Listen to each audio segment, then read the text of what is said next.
Al via dal 24 ottobre la campagna vaccinale anti-influenzale nel Veneziano. 115.000 dosi a disposizione dell'Ulstre Serenissima, con la possibilità di poterne acquisire un 20% in più qualora ce ne fosse richiesta. Noi stiamo lavorando in squadra, alla squadra nostra di operatori e con i medici di medicina generale, quest'anno ci sono anche le farmacie, i pediatri di libera scelta, e assieme vorremmo portare questo servizio più ampiamente diffuso su tutto il territorio dell'azienda.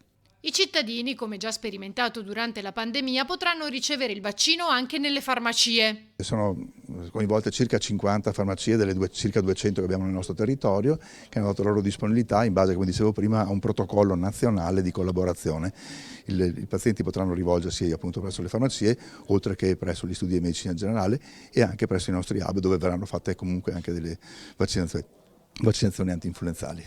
La novità è che in Veneto saranno testati 2 nuovi tipi di vaccino, uno nasale a formulazione spray che si sperimenterà con i pediatri nei pazienti più piccoli e un vaccino ad alto dosaggio che verrà invece sperimentato nelle RSA e nei soggetti più fragili. Si tratta di una formulazione con 60 microgrammi di principio attivo che negli Stati Uniti si utilizza già da tempo.